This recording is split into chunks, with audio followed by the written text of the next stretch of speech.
Did you know that 1 in 3 women and 1 in 4 men have been victims of abuse in an intimate relationship along their lifetime? Hello, my name is Dalila Valdovinos, and I am part of the La Vida Partnership of Chas Center. October is Domestic Violence Awareness Month, and today's conversation will be around healthy relationships.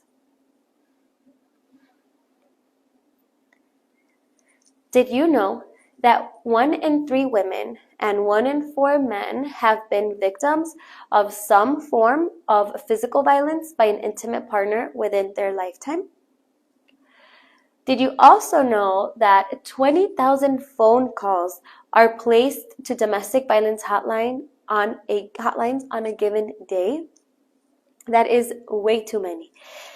And domestic violence is a real issue, and that's why it's so important to have these conversations together. What is domestic violence?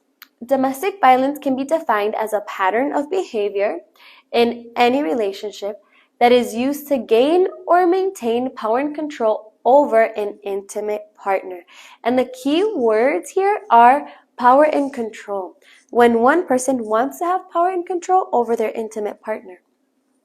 Abuse can be physical, sexual, emotional, economic, and psychological.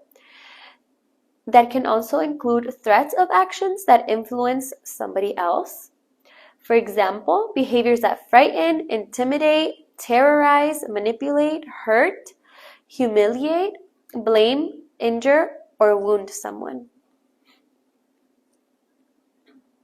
This is a power and control wheel, and the power and control wheel is a visual that helps us see the dynamic of domestic violence, and that domestic violence is not only composed of physical abuse.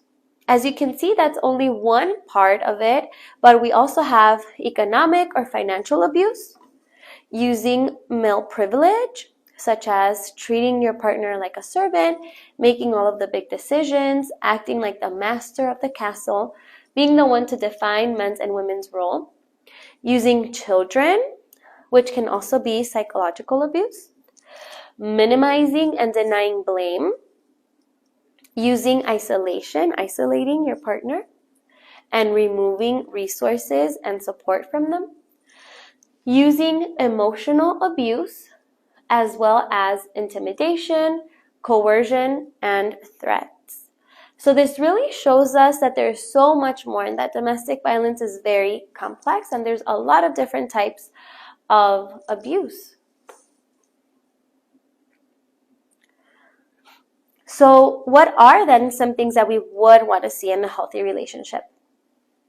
Those include communication that is respectful and honest, that partners support one another without judgment, that they encourage each other to have connections with other people, that you respect each other's boundaries and privacy, that you have fun. And it's important to remember that, yes, conflict will arise in relationships, right? Healthy conflict, but that the main focus of a relationship that's healthy is that you should have fun with your partner and feel like you can be yourself when you're with them, and most importantly, feel safe when you're with your partner.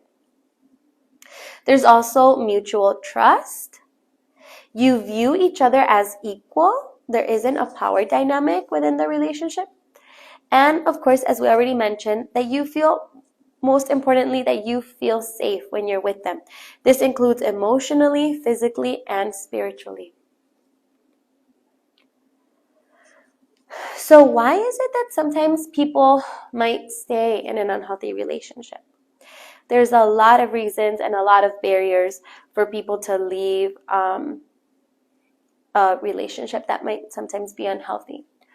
One of those reasons is that abuse is slow and subtle. And an example that we like to use is, for example, let's say that you are in your car and you're driving to work, right? Or you're driving to the grocery store, and a song that you really like comes on. So you start to slowly turn the volume up, little by little, right? Because you really like this song and you're really enjoying that car ride. Eventually, when you arrive to your final destination, you realize that the volume is on maximum level in your car.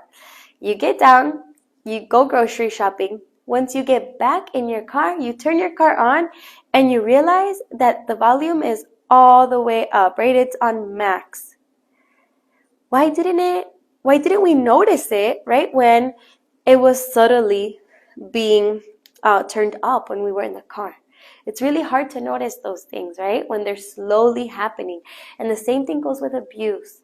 It can sometimes be so slow and subtle that we might not realize that cycle of abuse that we might be in.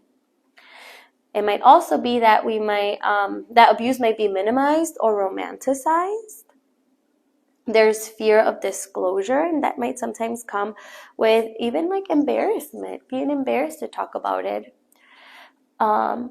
As well as outside pressure to stay in the relationship, maybe from family and friends.